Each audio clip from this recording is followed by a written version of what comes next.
ఈరోజు ఈ వీడియోలో మనము పోస్ట్ ఇంక్రిమెంట్ ఆపరేటర్ అనేది ఏ విధంగా వర్క్ అవుతుంది, ప్రీ ఇంక్రిమెంట్ ఆపరేటర్ అనేది ఏ విధంగా వర్క్ అవుతుందో తెలుసుకుందాము. సో ఇప్పుడు నేను ఇక్కడ ఒక ఫంక్షన్ అనేది క్రియేట్ చేశాను. సో దీని మొత్తం కోడ్ అనేది కమెంట్ చేసేస్తాను. సో ఇక్కడ ఒక ఇంక్రిమెంట్ ఆపరేటర్ అనేది ఉంది కదా. సో ఇక్కడ నేను ఒక కౌంటర్ అనేది తీసుకున్నాను. ఇక్కడ వెల్కమ్ టు మై యాప్ అని తీసుకున్నాను. ఒక స్టేట్ వేరియబుల్ అనేది తీసుకున్నాను. సో దానికి కౌంట్ అనేది ఇచ్చాను. సో కౌంట్ అనేది ఇచ్చి సో ఇక్కడ ఎప్పుడైతే నేను ఒక బటన్ అనేది క్లిక్ చేస్తాను, ఇక్కడ ఆన్ క్లిక్ అనేది తీసుకున్నాను కదా. ఈ ఆన్ క్లిక్ లో ఒక ఇంక్రిమెంట్ అనేసి ఒక ఫంక్షన్ అనేది రాసుకున్నాను. ఈ యొక్క ఫంక్షన్ ని మనము క్లిక్ చేస్తే ఆన్ క్లిక్ ద్వారా ఆ యొక్క బటన్ ని మనం క్లిక్ చేసినప్పుడు మనకి ఏమవుతుందంటే ఈ యొక్క ఫంక్షన్ అనేది ట్రిగ్గర్ అవుతుంది. సో ఈ ఫంక్షన్ లో మనం ఈ యొక్క కౌంట్ వాల్యూ అనేది అప్డేట్ చేస్తున్నాం. ప్రీవియస్ స్టేట్ ఏదైతే ఉంటుందో నాకు అది కావాలనేసి అంటూ ఉన్నాను. సో ఇక్కడ నేనేం చేశానంటే రిటర్న్ ఉంది కదా, ఈ రిటర్న్ దగ్గర ప్రీవియస్ ప్లస్ ప్లస్ అనేది ఇచ్చాను. సో ఇప్పుడు ఇది ఇంక్రిమెంట్ అవుతుందా లేదా అని చెక్ చేద్దాం. నేను క్లిక్ చేస్తుంటే నాకు ఆల్వేస్ 1 అనేది చూపిస్తూ ఉంది. సో మనకి ఫంక్షన్ అనేది ట్రిగ్గర్ అవుతుందా లేదా అనేసి చూడాలనిపిస్తుంది. ఇక్కడ నేను ఏం చేస్తున్నాను, ఇంక్రిమెంట్ చేస్తున్నాను. ప్రీ అనేది ఉంది కదా, ఈ ప్రీ అనే దానికి 1 అనేది యాడ్ అనేసి ప్రీ ప్లస్ ప్లస్ అనేది ఇచ్చున్నాను. కానీ అది నాకు రావట్లేదు. సో నాకు డౌట్ వేసిన ఫంక్షన్ అనేది ట్రిగ్గర్ అవుతుందా లేదా అనేసి. సో దానికోసం నేను డీబగ్గింగ్ పాయింట్ అనేది పెట్టి సో ఈ విధంగా డీబగ్గింగ్ పాయింట్స్ అనేది ప్లేస్ చేశాను. సో డీబగ్గింగ్ పాయింట్స్ అనేది ప్లేస్ చేసి దీనిపైన క్లిక్ చేస్తూ ఉన్నాను. సో ఇప్పుడు మనకి చూసుకున్నట్టయితే ఇక్కడ మనకి అంటే ఈ ఫంక్షన్ అనేది వర్క్ అవుతూ ఉంది.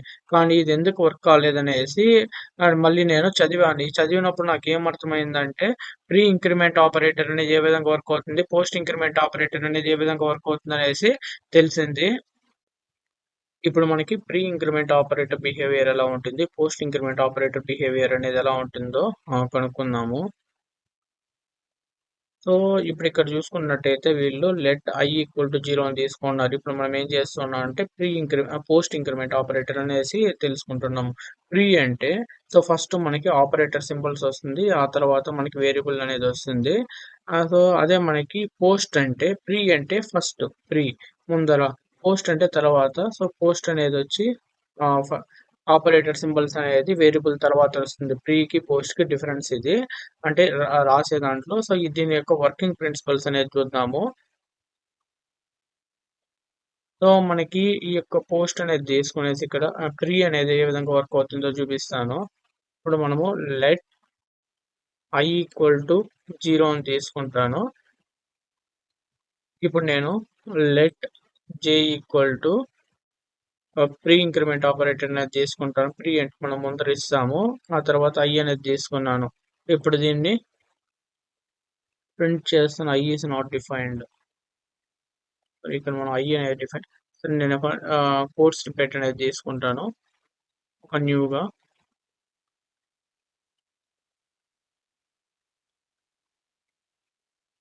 సో ఇప్పుడు మనం ఇక్కడ let data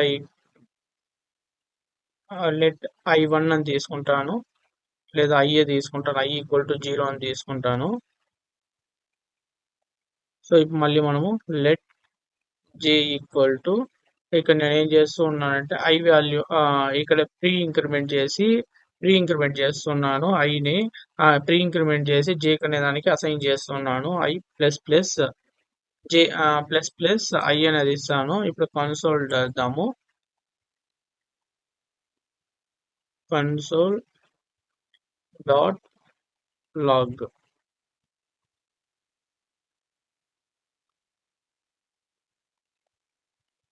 console dot log చేస్తే ఇక్కడ జే వాల్యూ ప్రింట్ చేస్తాను, అదే విధంగా హై వాల్యూ కూడా ప్రింట్ చేస్తాను.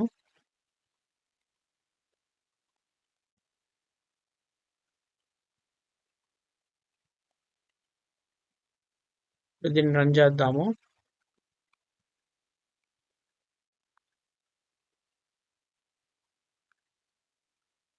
ఇప్పుడు దీన్ని రన్ చేస్తాను. ఇప్పుడు దీని యొక్క అవుట్పుట్ అనేది చూద్దాం. ఇక్కడ మనకి బోత్ 1 అనేది రావడం జరిగింది. ఇక్కడ మనకి ఏం జరుగుతూ ఉందంటే మనం ఇక్కడ i = 0 అని తీసుకున్నాం కదా! ఇక్కడ ప్రీ ఇంక్రిమెంట్ చేసేటప్పుడు మనకేమవుతుందంటే ఫస్ట్ ఈ యొక్క i వాల్యూ అనేది డైరెక్ట్‌గా మనకి ఇంక్రీజ్ అయిపోతుంది. సో, ఇక్కడ మనం ప్లస్ చేసాం కాబట్టి డైరెక్ట్‌గా ఇది మనకి ఇంక్రీజ్ అయిపోతుంది.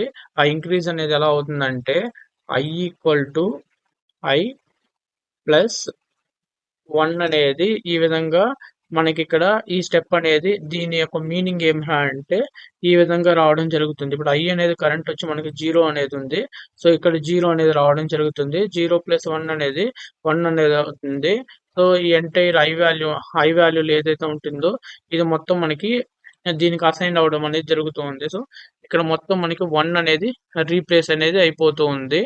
అంటే ఇక్కడ మనకేమవుతుంది ఇంక్రిమెంట్ జరిగిన తర్వాత ఈ యొక్క ఇంక్రిమెంట్ జరిగిన తర్వాత ఏదైతే వాల్యూ అనేది వస్తుందో ఆ వాల్యూ అనే దాన్ని మనకి జేక్ అనే దాన్ని ఇస్తూ ఉంది. ఇది ప్రీ ఇంక్రిమెంట్. సో, మనం పోస్ట్ అనేది చూద్దాము. సో, లెట్ పోస్ట్ అనేది తీసుకుంటాను. పోస్ట్ = 1 అనేది తీసుకుంటాను ఇప్పుడు. సో, లెట్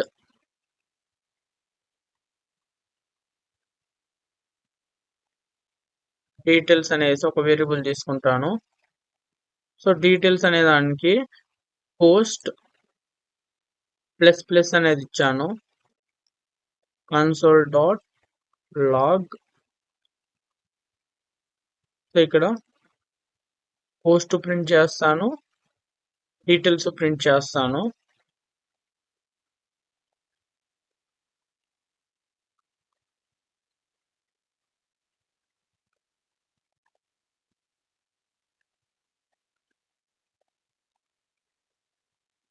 సో, ఇక్కడ మనకి ఇప్పుడు ఈ పైనుండే కోడ్ అనేది కామెంట్ చేసేస్తాను.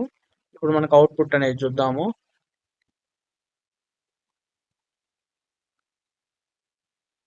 సో, ఇక్కడ మనకి చూసుకున్నట్టయితే 1 అనేది రావడం జరిగింది. ఆ తర్వాత ఇక్కడ 2 అనేది రావడం జరిగింది. ప్రీలో అయితే మనకి సేమ్ రావడం జరిగింది. పోస్ట్‌లో అయితే మనకి సేమ్‌గా రాలేదు. అది ఎందుకనేసి ఎక్స్‌ప్లెయిన్ చేస్తాను. ఇప్పుడు ఇక్కడ పోస్ట్‌లో వచ్చి మనకి డిఫరెంట్‌గా వచ్చింది. సో, పోస్ట్ అంటే డిఫరెంట్. ఇక్కడ టీ అనేది గుర్తుపెట్టుకోండి. పోస్ట్ అంటే POST అనేది ఉంది కదా! DIFFERE అంటే డిఫరెంట్ అనేది ఉంటుంది కదా! సో, దాన్ని గుర్తుపెట్టుకోండి. సో, కనెక్షన్ కోసము ఇప్పుడిక్కడ ఈ పోస్ట్‌లో ఏదైతే ఇప్పుడు నేనిక్కడ ఏం చేసున్నానో ఈ యొక్క పోస్ట్ ప్లస్ తీసుకున్నానో ఈ యొక్క వేరియబుల్‌కి పోస్ట్ ఇంక్రిమెంట్ ఆపరేటర్ అనేది అంటే ఇంక్రిమెంట్ ఆపరేటర్ అనేది పోస్ట్ మెథడ్‌లో పాస్ చేసున్నాను. సో, ఈ విధంగా పాస్ చేయడం వల్ల నాకేమైందంటే ఫస్ట్ ఇనిషియల్‌గా దీంట్లో ఏదైతే వాల్యూ అనేది ఉంటుందో ఆ వాల్యూ అనేది డీటెయిల్స్‌కి అనే దానికి అసైన్ అయిపోతుంది. సో, అసైన్ అయిపోయి మళ్ళీ post equal to post plus 1 అనేది జరుగుతుంది. సో, ఇక్కడ పోస్ట్ ప్లస్ 1 అనేది వస్తుంది గదా! ఈ పోస్ట్ ప్లస్ 1 అనేది మనకి డీటెయిల్స్ అనే దానికి అసైన్ అనేది కాదు. ఇక్కడ ఏం జరుగుతుందంటే, ఇక్కడ ఏదైతే మనకి ఈ పోస్ట్ వేరియబుల్ ఉందో, ఈ పోస్ట్ వేరియబుల్‌కి అసైన్ అవుతుంది. ఇక్కడ మనకి డీటెయిల్స్ అనే దానికి ఈ స్టెప్‌ని చూసాము. ఇదొచ్చి ఫస్ట్ స్టెప్. ఫస్ట్ స్టెప్‌లో మనకేమవుతుందంటే, ఈ పోస్ట్‌లో కరెంట్ ఏదైతే వాల్యూ ఉందో, ఆ వాల్యూ అనేది ఈ డీటెయిల్స్ అనే దానికి అప్డేట్ అవుతుంది. అదే ఇక్కడ మనకి ఈ స్టెప్‌లో ఏమవుతుందంటే, సెకండ్ స్టెప్‌లో ఇక్కడ ఈ వాల్యూ అనేది ఇంక్రిమెంట్ అవుతుంది. పోస్ట్ ఇంక్రిమెంట్ ఆపరేటర్ ద్వారా ఇంక్రిమెంట్ అయ్యి, సో, ఈ యొక్క పోస్ట్ ఆపరేటర్ ముందర ఉంది కదా! వేరియబుల్ దానికి అప్డేట్ అవుతుంది. సో, ఈ ఓవరాల్ వాల్యూ అనేది మనకి ఈ యొక్క డీటెయిల్స్‌కి అనే దానికి అప్డేట్ కాదు. ఇది నోట్ పాయింట్. అదే మనకి ఇక్కడ ఏమవుతూ ఉంది, ఇక్కడ అసైన్ అనేది కాలేదు. డైరెక్ట్ ఇంక్రిమెంట్ అయిపోయి, ఇంక్రిమెంట్ అయిన తర్వాత ఏదైతే వాల్యూ వస్తుందో, ఆ వాల్యూ అనేది జేక్ అనే దానికి అసైన్ అవుతూ ఉంది. అదే విధంగా కరెంట్ ఐ లొకేషన్‌లో చేంజ్ అవుతూ ఉంది. అదే విధంగా జే యొక్క వాల్యూ కూడా అప్డేట్ అవుతూ ఉంది. అదే మనకి పోస్ట్‌లో తీసుకున్నట్టయితే ఏమవుతూ ఉందంటే, కరెంట్ ఫస్ట్ స్టెప్‌లో ఏం జరుగుతుంది, ఇక్కడ ఏదైతే వాల్యూ అనేది ఉంటుందో, సో, ఆ వాల్యూ అనేది ఈ యొక్క డీటెయిల్స్ అనే దానికి అప్డేట్ చేస్తుంది. సో, ఆ తర్వాత మనకి ఇక్కడ ఈ పోస్ట్ ఉంది గదా! ఈ వాల్యూ అనేది అప్డేట్ అయ్యి కరెంట్ ఇక్కడ ఏదైతే వేరియబుల్ ఉంటుందో దానికి మాత్రం అప్డేట్ అవుతుంది. దాని లెఫ్ట్ సైడ్ ఏదైతే వేరియబుల్ ఉంటుందో దానికి సెకండ్ స్టెప్ అనేది సెకండ్ స్టెప్ ద్వారా వచ్చిన వాల్యూ అనే దాన్ని పాస్ చేయదు. సో, అదే వీళ్ళిక్కడ చెప్పుండేది. సో, ఫస్ట్ అనేది మనకి అసైన్ అవుతుంది. ఆ తర్వాత మన ఇంక్రిమెంట్ అయ్యి మనకి న్యూ స్టెప్‌లో అనేది ప్రింట్ అవ్వడం అనేది జరుగుతుందనేసి. సో, ఇప్పుడు ఇన్ కేస్ నేను ఈ డీటెయిల్స్ అనేది ఇవ్వలేదనుకోండి. సో, ఇక్కడ మనం ఈ డీటెయిల్స్ అనేది ఇవ్వలేదు. సో, ఇక్కడ మనకి ఈ యొక్క వాల్యూ అనేది ఉంది కదా! ఇక్కడ అసైన్ చేసే ఇక్కడ ఈ వాల్యూ అనేది మనకి అసైన్ చేసేదానికి ఎటువంటి వేరియబుల్ అనేది లేదు. సో, వేరియబుల్ లేదు కాబట్టి మనకి లెఫ్ట్ సైడ్‌లో ఎటువంటి వేరియబుల్ లేదు కాబట్టి మనకి అసైన్ అనేది చేయదు. సో, మళ్ళీ సెకండ్ స్టెప్ దీంట్లో ఏదైతే వాల్యూ అనేది వస్తుందో సో, ఆ 2 స్టెప్స్ అనేది మనకు అట్ ఏ టైమ్ జరుగుతుంది. ఇన్ కేస్ వేరియబుల్ గాని ఉంటే ఆ వాల్యూ అనేది అసైన్ చేస్తుంది. లేదంటే మనకి ఈ యొక్క వాల్యూ అనేది ఇంక్రీజ్ అవుతుంది. సో, ఇప్పుడు మనం చూద్దాము.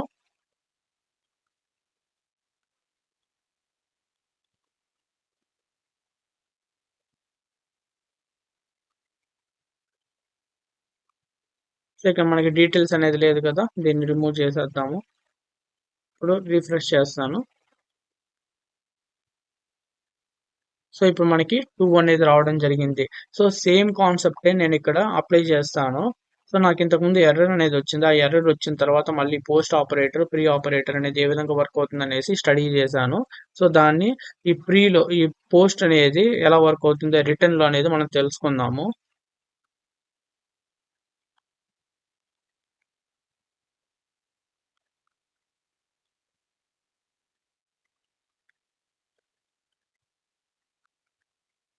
సో, ఇప్పుడు మనము ఇక్కడ ఏం చెప్తూ ఉన్నాను, రిటర్న్‌లో వచ్చి ప్రీ అనేది తీసుకున్నాను. ప్రీ ప్లస్ ప్లస్ అనేది ఇక్కడ పోస్ట్ ఇంక్రిమెంట్ ఆపరేటర్ అనేది తీసుకున్నాను.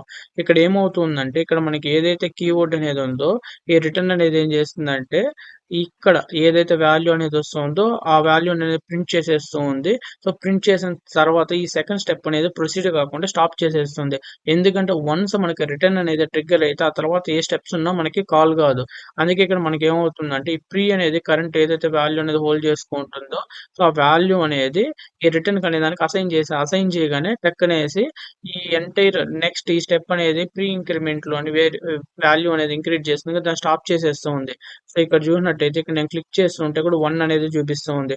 సో, దానికనేసి నేనేం చేశానంటే సో, దీన్ని అన్‌కమెంట్ జేస్తాను. ఇక్కడ మనకేమవుతుంది, ఈ స్టెప్‌లో మనకి ప్రీ అనేది ఆహ్, కాల్ ఆహ్, ప్రీ పక్కన ఎటువంటి ఆహ్, ఆహ్, వేరియబుల్ లేదు. సో, ఈ వాల్యూ అనేది ఎటువంటి వేరియబుల్‌కి అసైన్ అనేది చేయదు. సో, ఆ తర్వాత మనకి సెకండ్ స్టెప్ అనేది ఏమవుతుంది, ప్రీ ఈక్వల్ టు ప్రీ ప్లస్ 1 అనేదొస్తుంది. ప్రీ ఈక్వల్ టు ప్రీ ప్లస్ 1 అనేది రావడం జరుగుతుంది. సో, ఈ ఎంటైర్ వాల్యూ అనేది మనకి ఇంక్రిమెంట్ అవుతుంది. ఇక్కడ 2 స్టెప్స్ అనేది అట్ ఏ టైమ్ అనేది జరుగుతుంది. ఎందుకంటే ఇక్కడ మనకి రిటర్న్ కీవర్డ్ అనేది లేదు. సో, రిటర్న్ కీవర్డ్ లేదు కాబట్టి మనకి 2 స్టెప్స్ అనేది ఏం జరుగుతుందంటే ఇప్పుడు లెట్ డి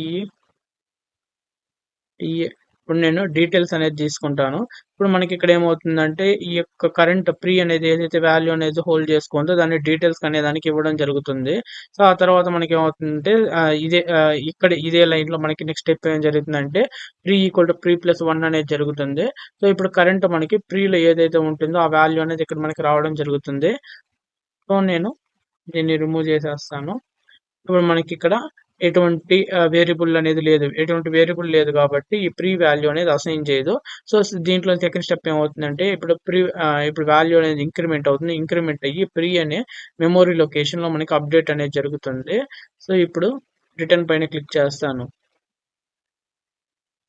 సో, ఇప్పుడు మనకి ప్రాపర్‌గా వర్క్ అవ్వడం జరిగింది. ఎప్పుడైతే నేనిక్కడ ప్రీ ప్లస్ ప్లస్ అని తీసుకుంటానో మనకేమవుతుందంటే ఇక్కడ ఈ ప్రీ అనేది ఏదైతే వాల్యూ అనేది హోల్డ్ చేసుకుంటుందో, ఆ వాల్యూ అనేది రిటర్న్ అనే దానికి అసైన్ చేసేస్తుంది. అసైన్ చేసేయడం వల్ల ఆ తర్వాత స్టెప్ అనేది ప్రొసీడ్ కాకుండా స్టాప్ చేసేస్తుంది రిటర్న్ అనే కీవర్డ్. దానికనేసి మనము ఈ ప్రొసీజర్ అనేది ఫాలో అవుతాము. సో, ఇంతకుముందు ఇంకోటి చెప్పాను గదా! ఇక్కడ లెట్ డీటెయిల్స్ అనేది డీటెయిల్స్ అనేది తీసుకుంటామనేసి సో, ఇన్ కేస్ మనం ఇక్కడ డీటెయిల్స్ అనేది తీసుకున్నామనుకో, ఇక్కడ డీటెయిల్స్ అనేది కాల్ చేస్తే మనకంత ప్రాపర్‌గా రాదు. ఎందుకంటే ఒక వాల్యూ అనేది లెస్‌గా వస్తుంది. సో, డబుల్ డబుల్ అనేది మనకి increment details equal to 3 plus 2 details.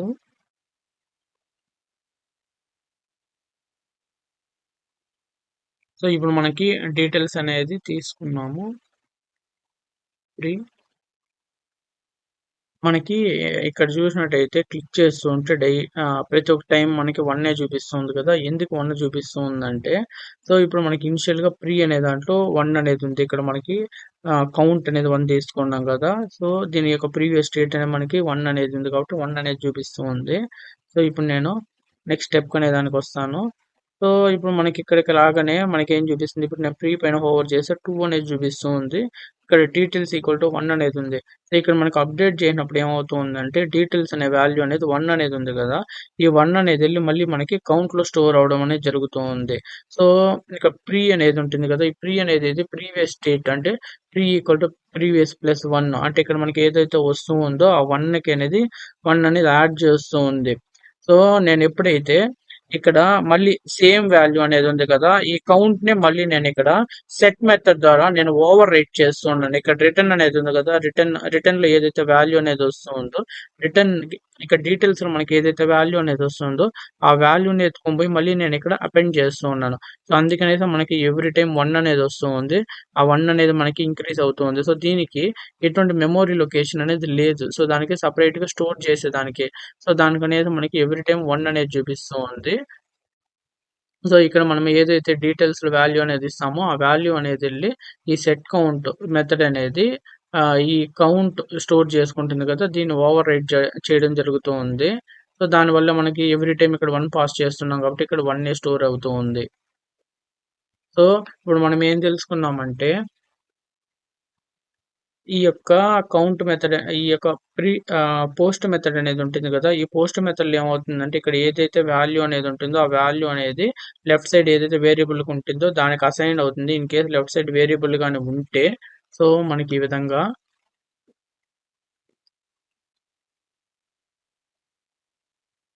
So, మనకి ఈ విధంగా వేరియబుల్ గాని ఉంటే, సో, ఇప్పుడు నేను పోస్ట్ ఆపరేటర్ అనేది యూజ్ చేశాను. ఈ పోస్ట్ ఆపరేటర్ ఉండేటప్పుడు దీని యొక్క వాల్యూ పోస్ట్‌లో ఇక్కడ ఏదైతే వాల్యూ అనేది ఉంటుందో, వాల్యూ అనేది డీటెయిల్స్‌కి ఎప్పుడు ఇస్తుందంటే, ఈ యొక్క పోస్ట్ అనే దానికి ఏదైనా లెఫ్ట్ సైడ్ వేరియబుల్ గాని ఉంటే మనకి ఇవ్వడం జరుగుతుంది. సో, వన్స్ అది అయిపోయిన తర్వాత ఈ post equal to post plus 1 అనేది ఒక రిజల్ట్స్ వస్తుంది కదా! ఆ రిజల్ట్స్‌నొచ్చి ఈ యొక్క పోస్ట్ మెమరీ లొకేషన్‌లో మనకి స్టోర్ చేసుకుంటుంది. సో, ఇక్కడ ఈ 2 స్టెప్స్ అనేది అట్ ఎ టైమ్ అనేది జరుగుతుంది. అదే మనము ఈ యొక్క ప్రీ ఇంక్రిమెంట్‌లో గాని తీసుకుంటే ఎటువంటి అప్డేషన్ అనేది సో, ఇక్కడ మనకి అంటే అసెస్‌మెంట్ అనేది జరగదు ఫస్టు. ఇక్కడ ఏదైతే ఐలో స్టోర్ అవుతుందో, ఐ మెమరీ లొకేషన్‌లో వాల్యూ అనేది అప్డేట్ అవుతుందో, సేమ్ ఆ వాల్యూనే మనకి జేలోకి గూడా అసైన్ అనేది జరుగుతుంది. సో, ఇక్కడ ఏమవుతుందంటే మనకి ఐ లొకేషన్‌లోని అంటే మనకి ఫస్టు అసెస్‌మెంట్ జరగదు. ఇంక్రిమెంట్ అయిన తర్వాత ఏదైతే వాల్యూ వస్తుందో, ఆ వాల్యూని ఇక్కడ మనకి అసైన్ అనేది చేయడం జరుగుతూ ఉంది. ఇది మనకి డిఫరెన్స్. అదే మనకి రిటర్న్ కీవర్డ్‌లో గాని వాడితే ఆ ప్లస్ ప్లస్ అనేది వచ్చినప్పుడు ఏమవుతుందంటే డైరెక్ట్‌గా దాంట్లో ఏదైతే వాల్యూ అనేది ఉందో ఆ వాల్యూని అసైన్ చేసేసి ఇంక్రిమెంట్ కాకుండా సెకండ్ స్టెప్‌ని స్టాప్ చేసేస్తూ ఉంది. దానికనేసి మనకి ఇంతకుముందు ప్రాబ్లమ్ అనేది రైజ్ అయింది.